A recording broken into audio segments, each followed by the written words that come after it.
Welcome to the Catholic Apostolate Center's Blogcast series.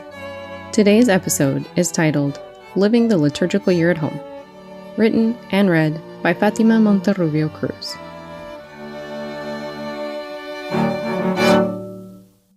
With the new liturgical year beginning this first Sunday of Advent, I am making a resolution to approach each liturgical season and day with more intentionality.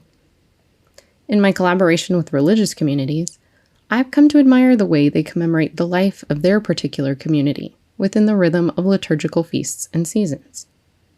Their communal prayer is often guided by an ordo, a list specific to each community and/or diocese that organizes the dates of feasts, particularly those special to the community, such as patronal feasts or local saints, readings, and a necrology, that is, the anniversaries of the deaths of members of the community for each day.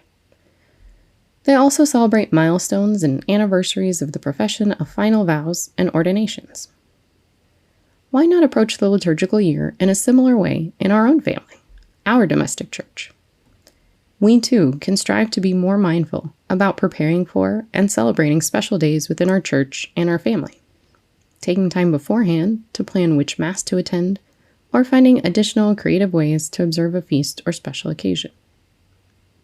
As we approach this new liturgical year, it may be a good time to look ahead and make plans to mark not only the big celebrations like Christmas and Easter, but also every feast day your family may want to celebrate. Certainly this includes birthdays and anniversaries, but it also means making note of anniversaries of sacraments like baptism, First Communion, and confirmation. Wedding anniversaries, including those of siblings, parents, and other loved ones. Feasts of saints for whom someone is named, including the names of saints taken at confirmation. The patronal feasts of your parish or any other local saints. Birthdays of extended family members, living and deceased. Dates of the death of loved ones. Traditions and cultural customs for Advent, Christmas, Lent, and Easter. To find some of these dates, you may need to refer to sacramental records, such as a baptismal certificate, or consult family members.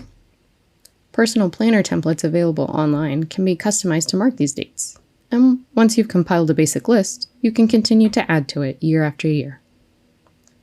You may also wish to set aside a few special items for these celebrations, such as a bottle of holy water, a baptismal candle or baptismal garment, pictures from the event observed, holy cards, or images of the saints or family members commemorated. Children may particularly enjoy setting up a prayer space to reflect the occasion. One helpful resource for planning is the Catholic Apostolate Center's Feast Day website, which has information about the saints organized by feast day, region, time period, and more.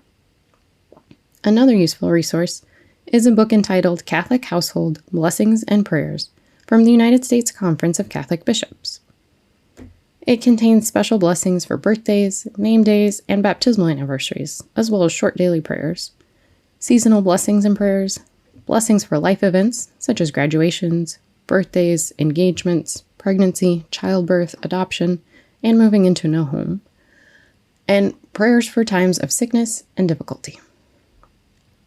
You can even make it a practice to have a special meal on these days, choosing a menu related to the feast being observed, or simply enjoying the favorite foods of the person being celebrated.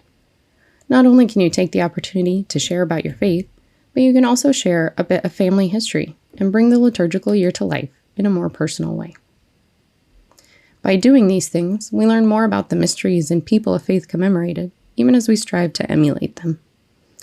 We join in the age-old tradition of the, quote, people of God who have observed fixed feasts, beginning with Passover, to commemorate the astonishing actions of the Savior God, to give him thanks for them, to perpetuate their remembrance, and to teach new generations to conform their conduct to them. End quote.